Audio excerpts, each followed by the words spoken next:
Red Ray Gun Limited presents The Benji and Nick Show. Hello. Hello. Good morning. Good afternoon. Good evening. Good day. Good night. Goodbye. Good gravy. I've gone. Goodness. Loch Ness, thank you very much. I said goodbye. Surely that's like a winning move. Good. That just ends the game. Goodbye.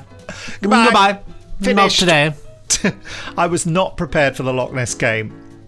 That's Benji the problem just with reminded me to record this on Zoom, and I was completely thinking about that, and I suddenly thought, oh my goodness. Anyway, that was the Loch Ness game. It's not a game, and it's certainly not about Loch Ness. But this is the Benji and Nick Show, your number one vintage TV podcast in the whole of the universe. That's right, not just the known world, or indeed the gnome world.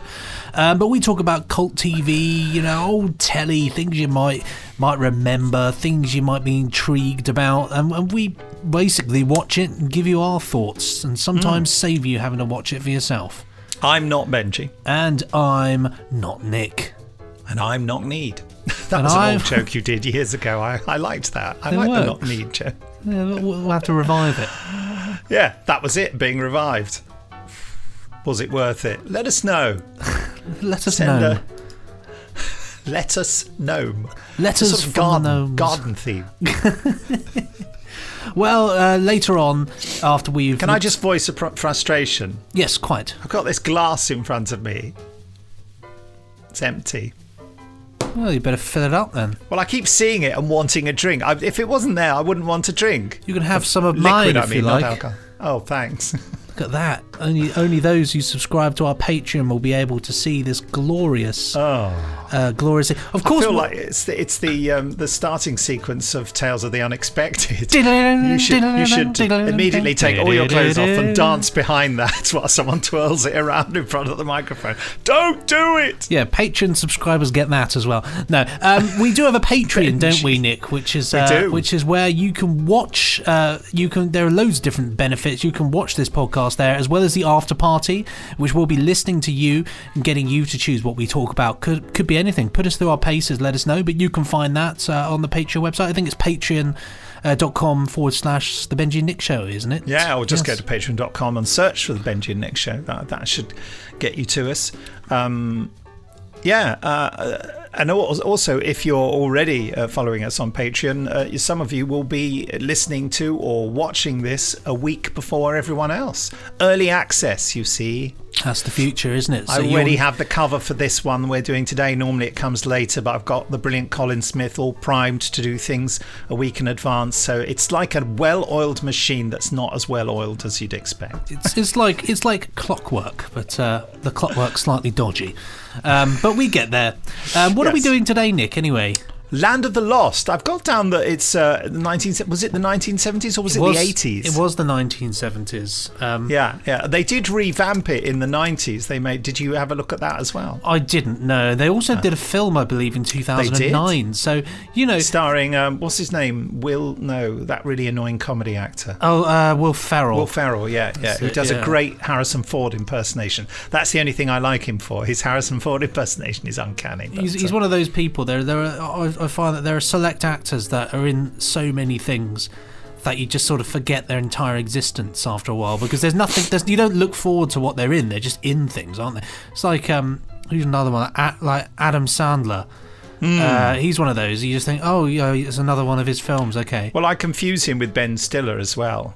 Yeah, well, Ben Stiller can be quite funny at times, but again, he's another one. They're these films. They're and haven't you noticed that a lot of the forgettable films often have the title of the movie is normally the poster's normally white and the title of the movie is normally in red.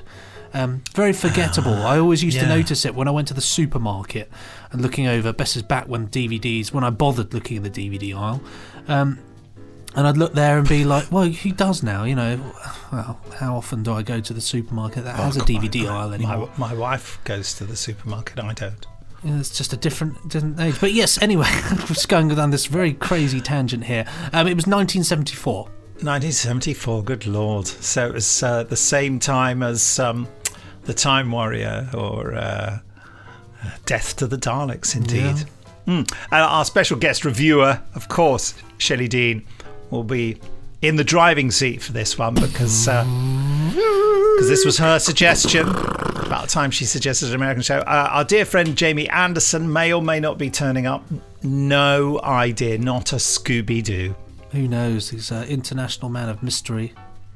And Mr. On, I suppose. Really, yeah. Well, he's currently locked down in Wales, so I don't think he's got any excuse for not being there, but we shall see. I think they're allowed to travel for Wales. Oh, no, they're not locked down anymore, are they, in Wales? They haven't. I don't think they've even been locked down, have they, in Wales? No, they were locked down. They got locked down before us in England. Oh, that makes sense. And then they came out earlier, yeah.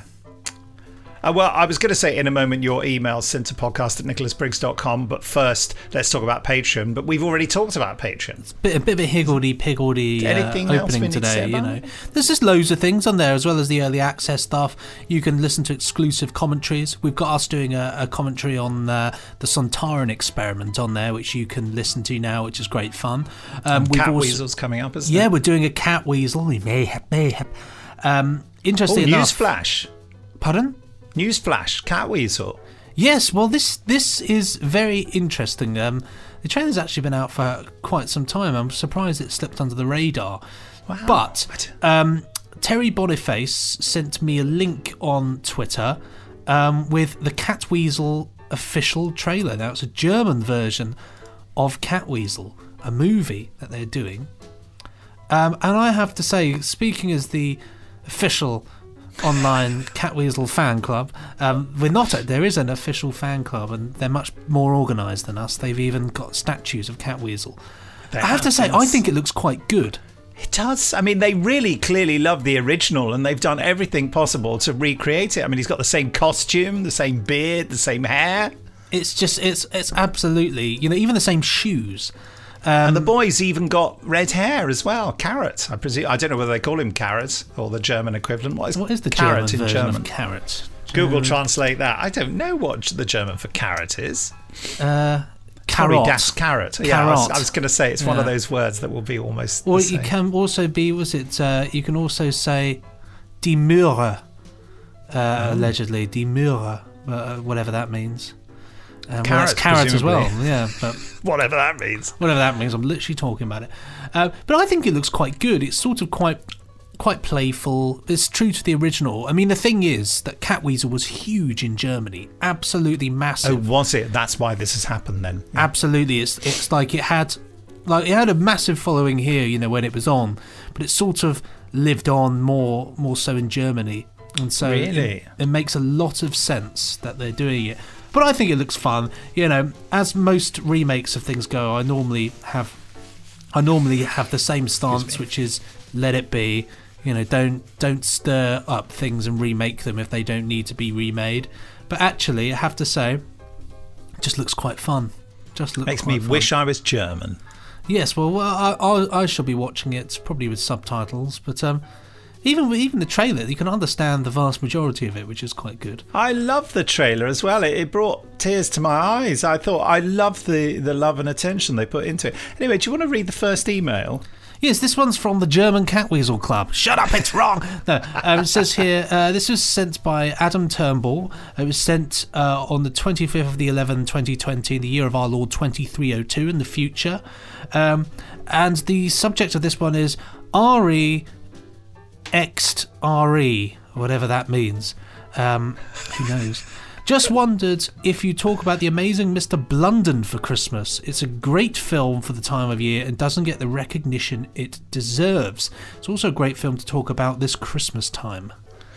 Oh, I've never heard of it. Oh, I certainly have, and I've it's been on Talking Pictures TV a few times, and I've not caught the whole thing, and it looks fun. I know, so yeah, but I've never seen it all the way through.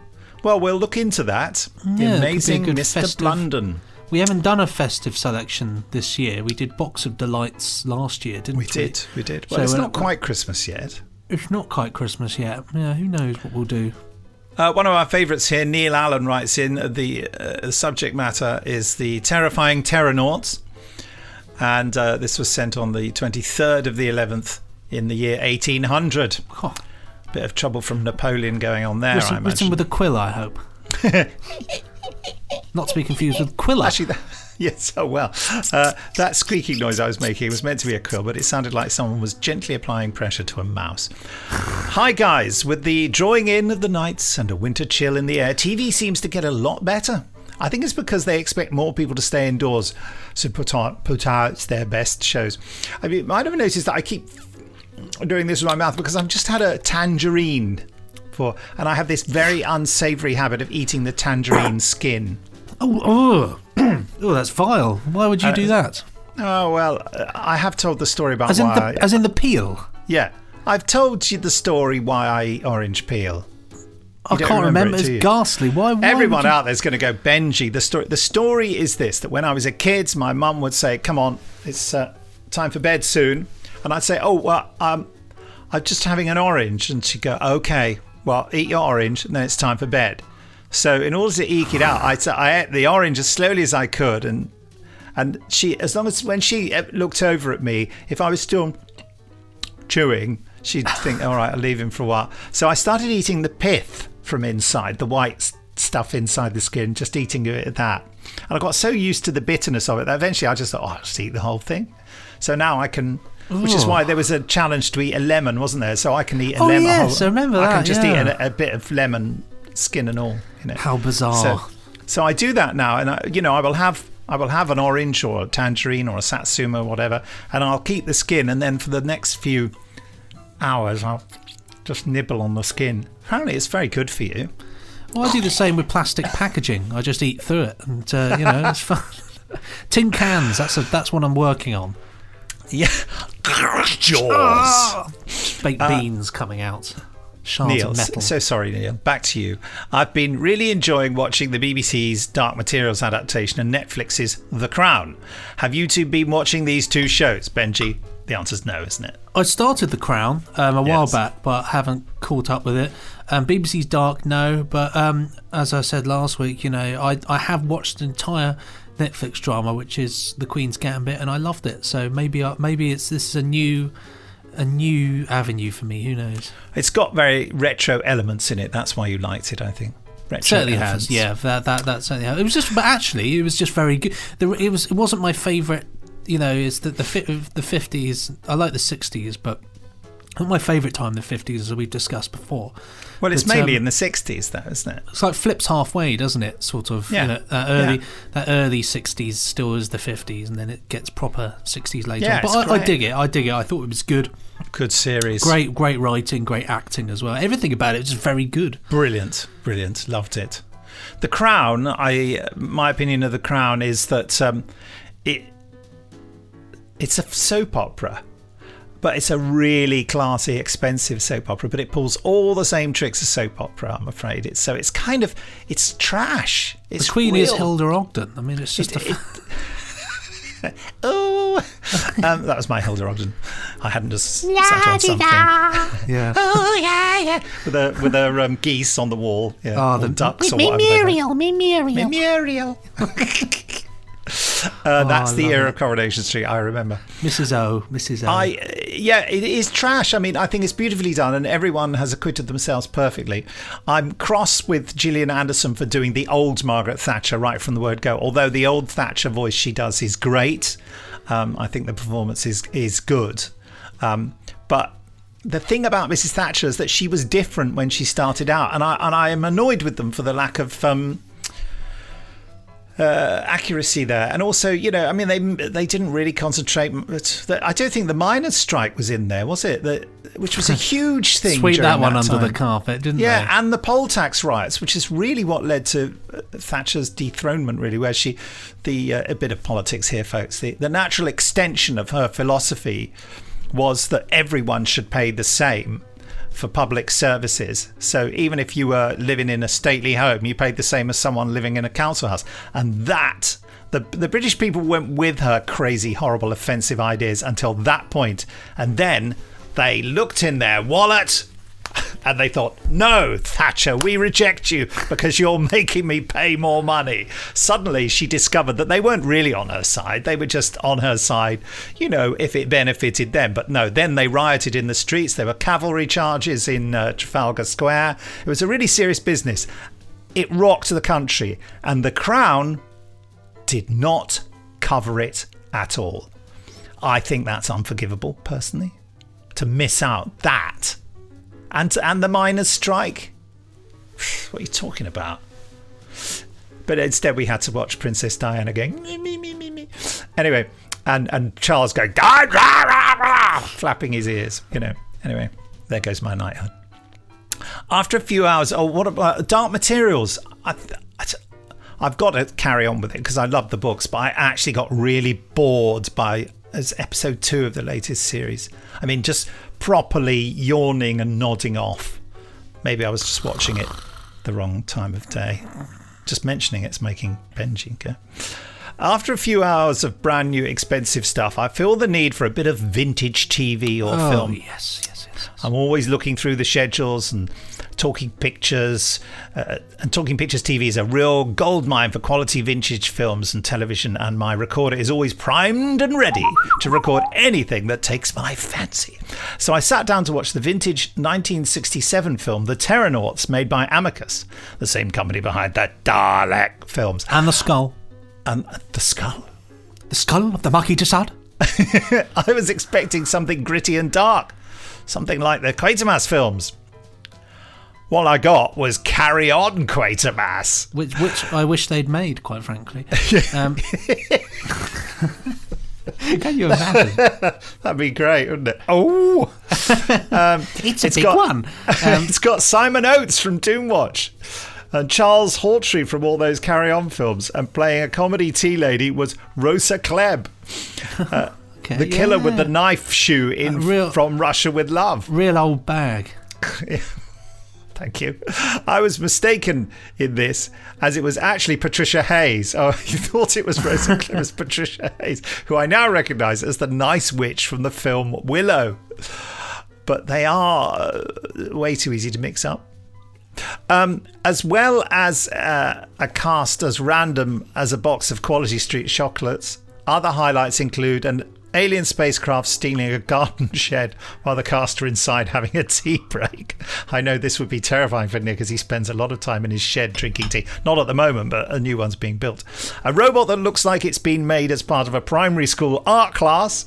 It's got thin arms, which it wildly gesticulates all the while, pooping out little black boxes from its rear end. Oh dear. A space adder is a space ladder, sorry. It's actually 2 ladders side by side and painted silver, but they are on a space station. A space communication swimming cap. This is also a normal swimming cap, just painted silver with a few wires coming out of the top. Oh dear. You plug them into the little black boxes the Sputnik robot keeps pooping out. Bonkers, I know.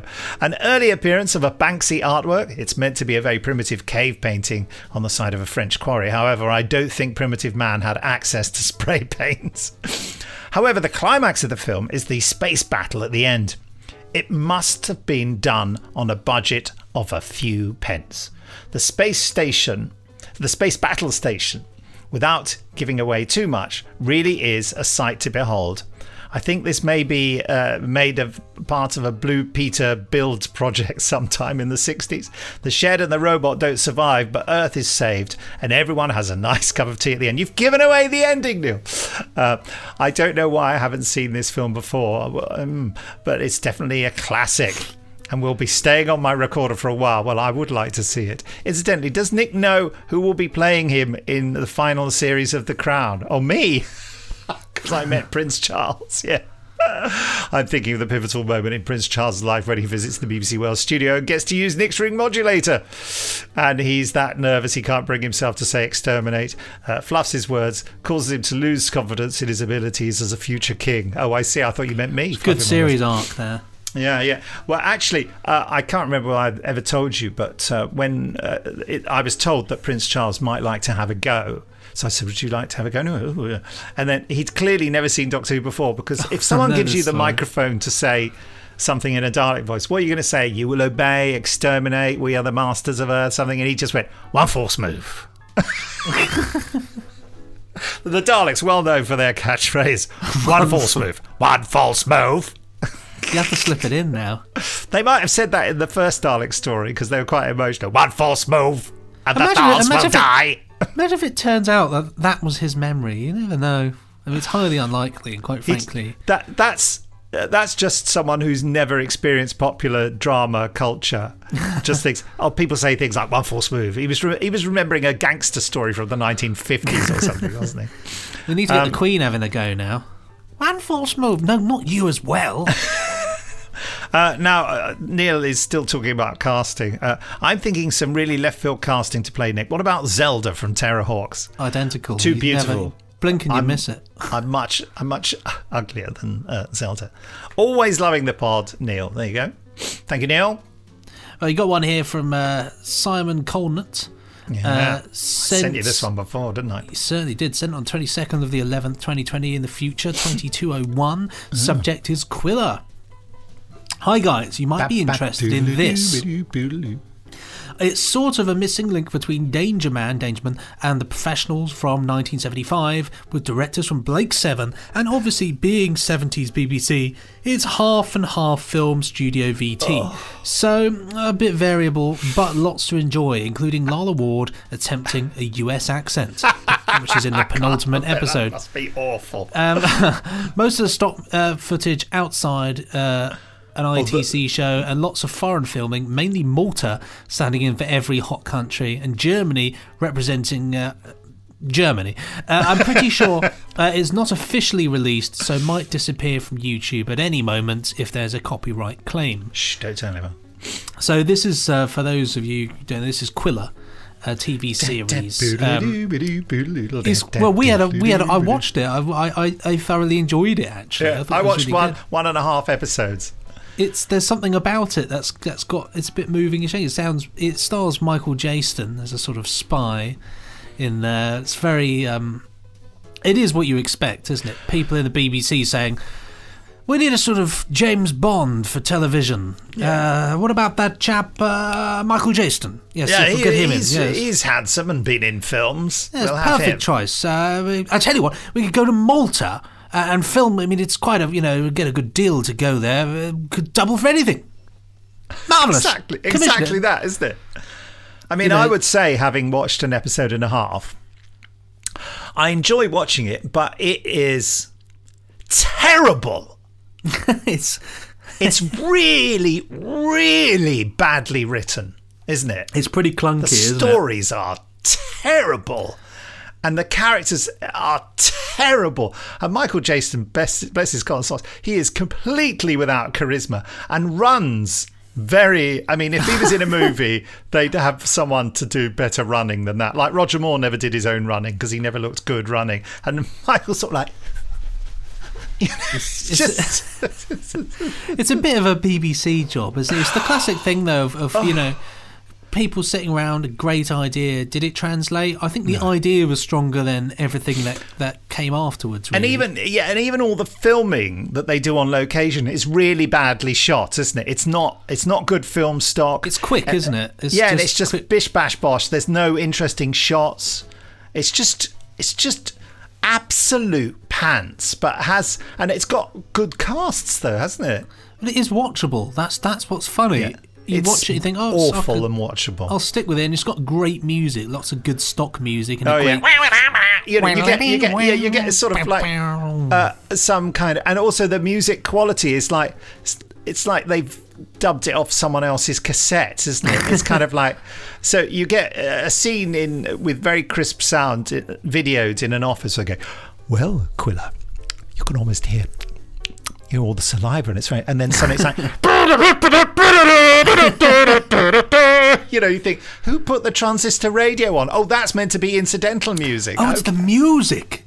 Yes, it's an odd one, but maybe we'll talk about this more in depth in the future. But I certainly enjoyed, just me going terrible, dreadful. But I have to say, I enjoyed it popping up and watching it as as somebody had never heard of it.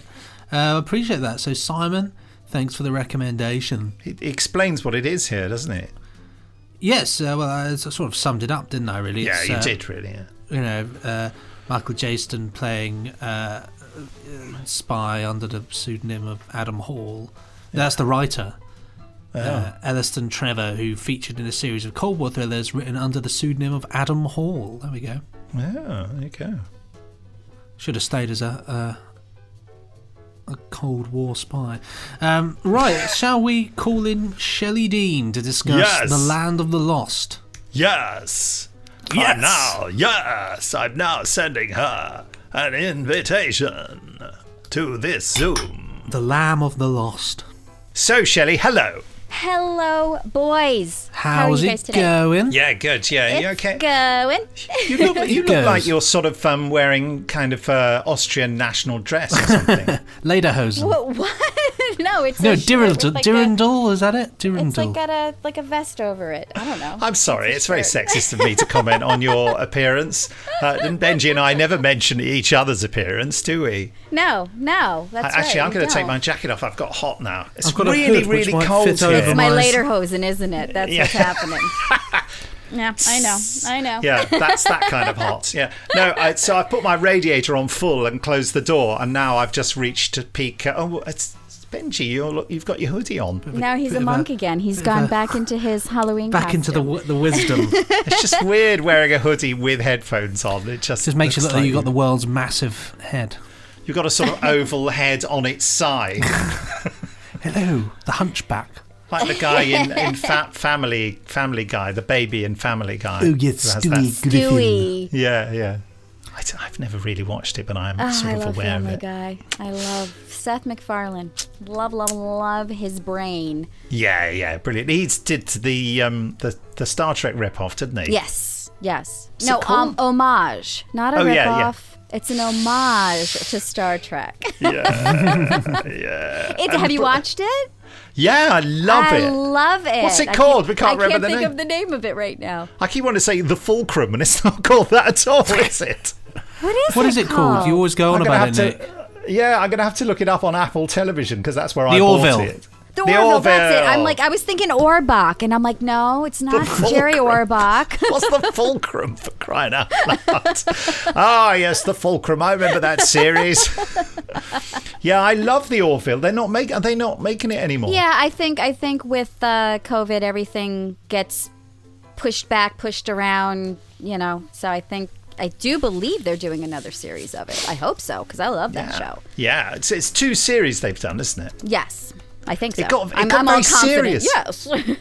It got very serious towards the end, didn't it? Yeah. They sort of lost the comedy. Well, Anyway. I think he likes to mix the two, so it's not just a slapstick kind of, Ted. Did you guys see with the motion picture that he did? I never watched Ted, but a lot of Marky people said Mark. it was quite fun. And It's very fun. They Marky did too. Mark puts me off. Well, Mark Wahlberg has come into his own, I will say. He is a good actor. Yeah, I mean, he's not the best in the world, but I think he can He does a thing. handle deliver it. the Yeah. goods. Delivers. He can handle it. That's Yeah, that's he can perfect, handle it. isn't it? He can handle it. Yeah. That's the new Yeah. category for the He can Emmys handle and it, the yeah. Oscar. Actor best at handling the character. It goes to Marky Mark. He goes up there and goes, I can't handle it. All Yes. right. Well, you guys Come on, want to then. hit me? Hit me. You contextualized Land of the Lost. Okay, Land of Lost. I'm going to start by saying we are even now. Because I have questioned so many of the things that you have made me watch. Yes, And you're all yes. like, oh, it's so nostalgic and it's so great and it's so this. And I'm watching it as a, year-old woman course. going, what the hell? Fireball XL, what? And so... But you've been very nice. You liked having- Fireball XL5. No, I'm just saying it's not the same. Of so course, here's my yes. point. I rewatched the first episode of Land of the Lost and admittedly have not seen it since I was under the age of 10. Don't know Wow. how old I was. And watching it as an adult, I went, ooh, ow, ooh, ah. But the inner child in me, when it was like, this is the best show in the world. Because I was brought back to when I was that age watching it and enjoying it from. So after I finished it, I went, I get it now. I get why everyone, because all of those Jerry Anderson shows weren't in my life when I was a child. Of course. But had they been, I would have the same warm, fuzzy nostalgia, even though it's not the greatest television that has ever been produced. I get it. And so I finished it and I went, oh, okay, I get it now. Because I knew you guys were going to hate this. I knew that you were going to be having it from the perspective as an adult watching this show. And that's the key, isn't it? And without the warm fuzzies of the nostalgia. What you've described there is the absolute crux. Yeah. Crux? Crux. Or whose crutch. crotch are we talking about? The crux. The crux of the Benji and Nick show. Philosophy and also dichotomy and dilemma. That's exactly it. And when I watched this, Land of the Lost, I was filled with an intense guilt, for I thought, this is what Shelley thinks of all the stuff we've made her watch. That's absolutely what I was thinking the whole time. See? Except, of course, this is worse. I think the thing about these, an old telly in general, it's like with Doctor Who and things like that. That when you watch these things as a kid, you look beyond what they are in terms of it's what they inspire in you. Because you have more of an imagination. Exactly. You have what you believe. You believe what you see. You don't look at it's like the technical aspect of this. This is, I actually think, if I do have something good to say about it, is that I think that it's quite ambitious what they've tried to do. Yes. And some of the dinosaurs look really good. I thought, the stop motion, it looks quite good. I thought, they're giving it a tremendous. Sorry to interrupt. I think it's a tremendous undertaking to do that much stop motion animation in a production like that. And what lets it down is the execution of the stop motion animation and the fact that the dinosaur models aren't very good. But to do that much of it is a huge undertaking, and I salute that. I really do. I thought that showed a degree of ingenuity that was not present in UK shows. They would not have done that. They would, you know what I mean? Right. Sorry, Benji, back to you. You were in full flow. I think that the thing that lets it down in that regard is there are two things that make it difficult.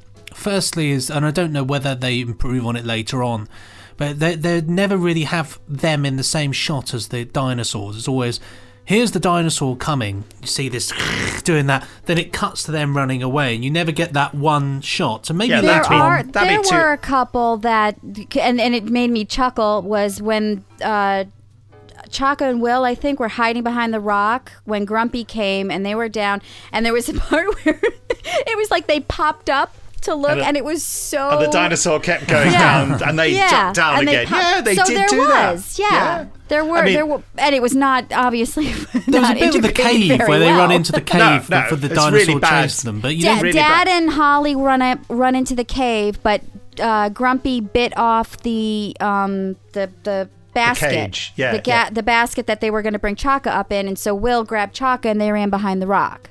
Yes. Yeah, that part. So it's a and then Grumpy was Benji trying was to bite having a cup of tea during that bit. I was having something stronger than a cup of tea. No, it's true. That was a clever bit of work, but of course the execution was very fuzzy around the horrible, edges. but they try, and also when they're in the cave using the toothpick or whatever they called it. What did they call it? Was it to I can't remember. To stick. It was basically an oar or something to stick into the dinosaur's mouth, and so it went off going this thing stuck in its mouth. Interestingly, then when he's looking at the dinosaur through the cave mouth, I can't actually. This isn't interesting, but anyway, it's just a fact that the dinosaur is a glove puppet. But of course, in one of our favourite Doctor Who stories, I was going to mention Terror of the that. Zygons, the Scarrison is a glove puppet for a lot of it, and very unconvincingly done. So, and that's round about the same time, 74, 75. Yeah. So this was technology of the day. I mean, where I come down on it hardest is that, I hope I don't offend you too much, but this is nowhere near as well written as Doctor Who. This feels to me like they're making it up. Apples and oranges. It reminds me of university when you'd have people writing things who aren't writers, who just and it's all made in the studio. It's a studio bound thing. This is a bit. I often at times watching it, I thought, well, this is very university. That's very like multicam.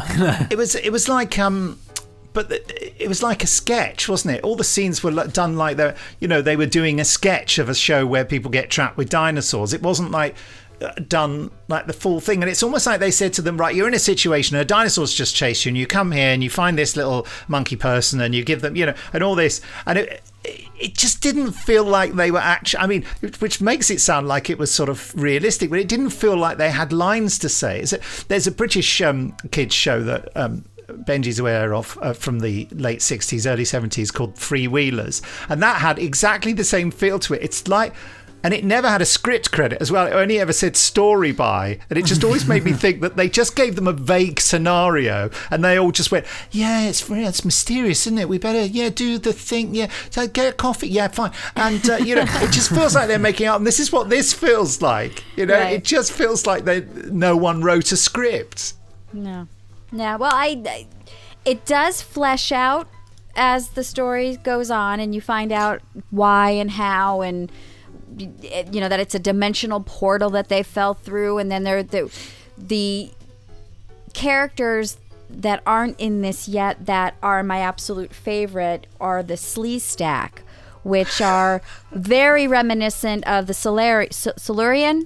I don't know how to say it. Oh, I know. Yeah. So, I saw some of those in the. I saw a tiny bit of the remake, the 1990s remake with Timothy Bottoms. Timothy Bottoms. Greg Ass. But that's so this it brings in the sci-fi aspect of it as well, which we don't see until later on. But I totally.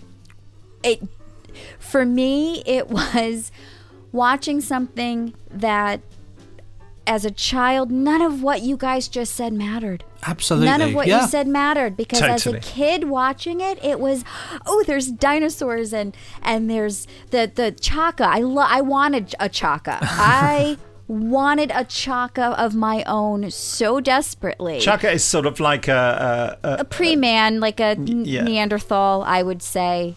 Pre-man. Yeah, but I completely 100% agree with everything you guys are saying, having rewatched it as an adult. But yeah, it seems sort of strangely, I mean, they must have planned it. They must have planned the shots and everything, but it seems strangely unplanned. That's the funny thing about it. I mean, there are lots of really dreadful things I've seen that you can tell that but this just looks like they said, let's do it one afternoon. I mean, that's clearly not what happened, but that's the feel of it. It feels like really...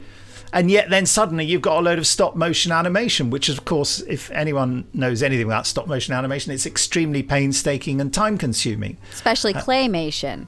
Yeah. Because you're having to absolutely manipulate. Is that what this is? That's claymation, yeah. Yeah, but is this clay? I didn't realise. They look like they look like rubber dolls to me. No, I'm pretty sure it's claymation. I mean, that's quite some undertaking, wasn't it, really? Yeah. The other interesting thing for me is that whole story of them going through the portal and everything, that's not dramatised. That's just shown as the starting sequence. Right, but it gets covered. You actually learn more about what happened, It goes on for 3 seasons, 43 episodes. So, it ran. And, it captured yes, claymation. Sorry, I'm jumping in because I did just see it in my notes, mixed with claymation animated dinosaurs. There we go. Well done. Yeah, I can't remember what I'm saying now. It's children's telly, and that's the key. There are things more about my brain. There's things that all of us have watched, growing up, and you just don't think about these things. You don't care. Some things, everybody has a guilty pleasure. Everybody has something that you look at and think, God, no, why? People look at you, why on earth do you watch that? That's ghastly, But that's how it goes, and I almost feel like this is. This is fun for kids. This is what this is. That's the thing. And it brings the warm and fuzzies as an adult rewatching it. I feel like it's quite unfair to criticise it. It seems like a silly thing to criticise because it's like kicking a puppy, isn't it? Yeah, it's exactly that. It's like puppy's just doing its thing. It's just existing, and this is kind of like we need a kids adventure program. Absolutely perfect idea. If they wanted to do it personally, I think it could have a life in the modern day. as a. Well, you they've could do done the net- movie, haven't they? They've done the movie, but Obviously, Will Ferrell loved it as a kid and thought, wouldn't it be a good idea for me to capitalise on that? You know what I mean? I think I watched a bit of the that movie when it was available somewhere, and I just thought, I just find Will Ferrell really irritating. Anyway, I love Will Ferrell. Oh God, we've already, Just- he's got sort of written on his face, "I think I'm funny," and I just want to hold up a flag saying, "No, you're not." You know? But I didn't quite get it because I think you had to have the fuzzy feeling about the original series, even though, of course, what the original series does is so much like all the stuff I'm interested in, you know, dimensional portals, which is why and I thought monsters this and was a things. good one for you guys, Yeah. because it kind of fits into the theme of Totally. as we were I said something about how all Doctor Who episodes back then were like a stranger in a strange land kind of thing. Like you get in the TARDIS, you go somewhere, and then you have a thing, and that's what Land of the Lost is to me. And but the funny thing is the people who created this, Sid and Marty Croft, were infamous for their super trippy, bizarre children's programming. They also did a series called HR Puff and Stuff. I've heard of that, yes. That was quite a stylish production, wasn't it? Yeah, and it was, life-size puppets and, and just really Jack trippy. Wasn't Jack Wild one of the stars of that? I don't know. I don't remember. I mean, all of these things, as I was reading the notes on Sid and Marty Croft and their shows, I remember watching all of these shows. There was HR Puff and Stuff, Sigmund and the Sea Monster, which I absolutely, but I can't tell you anything. Title. I can't tell you anything about him because I don't really but Sigmund I know Freud that I and loved the Sea him. Monster. But the funny thing is, and it was something I read, that the story was that Sid and Marty Croft were just high on LSD when they created anything, and it was just, that was the time. And I mean, of course, they denied every time that was brought up, but it was just like the running joke of, okay, how much weirder can these get? And it's for kids, but Well, kids stuff is notorious, especially preschool stuff. We have a whole load of things here, like the Teletubbies and Way-Baloo, and they absolutely look like the people who created them took illegal substances. Completely. Yeah. That's what it's about, isn't it? Them and advertising executives. So, all right, let's rate this. Well, I give it 2 exclamation marks. Okay. Because, I think there's some. I'm very commendable the claymation stuff, and I can see how it would be a warm and fuzzy feeling. I mean, some of that running around and going, "Oh, look at this," and it did remind me a little bit of Patrick Troughton, Fraser Hines, and Wendy Padbury, who also used to sometimes sound like they were making it up, and by all accounts, sometimes they were, because Patrick Troughton was just going way off script. And they're going, "Oh, Doctor, really? Yes. Well, maybe this rock over here. Yeah, yes, I think so." So I can't find it in my heart to completely condemn it for all the reasons we've discussed, but two solid exclamation marks, I'd say. I'll give it a 1 because Benji has not been the meanest. Is the meanest. Sorry, for the first time ever. Yes. Well, the reason is that for everything you've said, I think it's a valiant effort on their part to do something different. I didn't enjoy it, and so I'm not going to give it 2 stars. And pretend that I enjoyed it, and I've certainly given things I think two is pretty Generous. reasonable for me. I'm normally quite nice and say I'll give it 2, but I didn't really enjoy this. I'll give it 1. But I admire their creative idea, and if the kids loved it, that's good enough for me. Not meant for me. And as the kid who loved it, I'm giving it a 4. Wow. Good on you.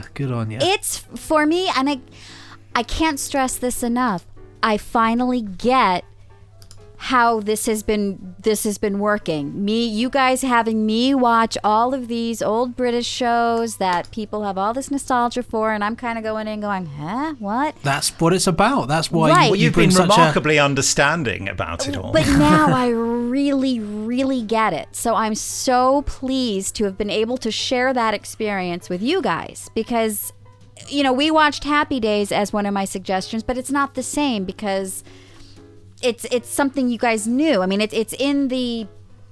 It's just part of pop culture. Happy Days. Everyone knows just, the Fonz and But Land of the Lost kind of fell into the cracks down the waterfall into the portal. And it's a niche, isn't it? It's a niche. Yeah, but so it's more than that. I think I'm sure it appealed to all kids at the time. By the way, Puff and Stuff. Yeah, Jack Wilde, who I knew, the late Jack Wilde. Okay. And I think that it's such a shame that they didn't have a bit of extra money, because if they'd made this on film, it would have absolutely. I think it would have had the fuzziness, but it also would have stood up to scrutiny years later. But because it's kind of like whacked together in a studio with video cameras and CSO or chroma key or what, or whatever you in the States call the equivalent of video matting, I think it would look more robust now. Well, and maybe as it goes on, it does, because we have to remember this was the pilot episode, and sometimes when you're making a pilot episode, you're not given a lot of money. You're just they say, okay, you've got a script, you've got the actors, go and make it. Let's see if we want to buy it. Yeah. And so anytime you're going to watch a pilot episode of anything, you're going to see a difference in quality. Well, the 90s one is clearly much better, but they obviously thought, well, let's redo this and let's spend a bit more money on it. And the dinosaurs are much more convincing. Movie, of course. I mean, there's the series in the 1990s with Timothy Bottoms. Oh, I've not seen any of that, so I have no comment on that. Have a look at it in the meantime, because it's on YouTube as well. So it's worth having a look at. You can see immediately. It looks, funnily enough, this looks like a 1970s show, right? And the remake looks like a 1990s show. Yeah, so they're really both dated for completely different reasons, right? But it's fascinating, really. Yeah. Well, and it's a fun idea, isn't it? The old portal and the. So they're not on Earth, are they? I guess not. I mean, it's a different dimension. See, I'm getting into it now. Right, it's a different dimension. So whether that's a parallel Earth or just a different dimension on the same planet, I don't know. And again, I don't have enough memory of it because I haven't seen it in a million years. However many years. Well, I'm only 20, so it was a long time ago. Yeah, you watched the reruns. You watched the reruns. Yes. But it is funny that Sid and Marty Krofft, one of the first things that they did do was they created the characters for the Banana Splits. Oh, brilliant. Yeah. Well, because Puff and Stuff looks similar to the Banana Splits, yes. And so I just came across, beginning of COVID, so it was sometime early this year, that they did a horror movie about the Banana Splits. Yes, they did. Yes, they did. And it is so bizarre. And if you can get your hands on it, I don't know if it's even officially out. Licensed by the Banana Splits as well. That's what's fun. fun. I remember that, and I didn't catch it. Where's that available? I don't you have to know. Find it on DVD. I don't know if it played once on pay-per-view or if it was. I don't think it got released into theaters because I believe it was during COVID.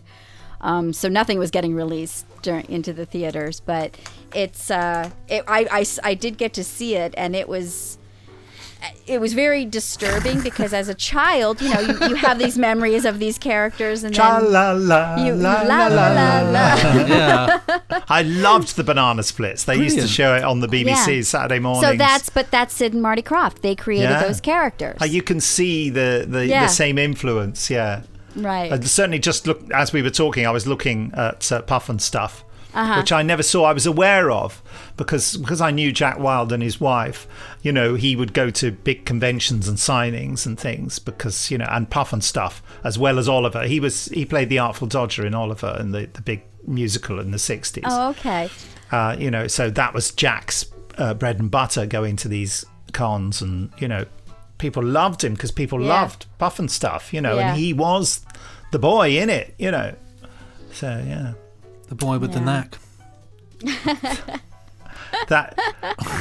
He says these things, and they are references to things that that I'm like, woo. Daleks Invasion Earth 2150 AD. Ray Why with Brooks the is in it, and Ray Brooks was famous for a film called The Knack. And in the trailer for Daleks Invasion Earth 2150 AD, they say, Ray Brooks, the boy with the knack. They reference another movie that he was in to try and sell Daleks to a general audience. Why not? Have you watched Daleks Invasion Earth 2150 AD yet? Not yet. You must. I know. It's fantastic. I know. So close, you can feel their I'm fire. so close to watching it. Well, there Well, you let's have watch it. We can watch it for next week if you want. Oh. I'm just saying. Should we just do it? Why not? It'd be quite fun. Yeah, okay.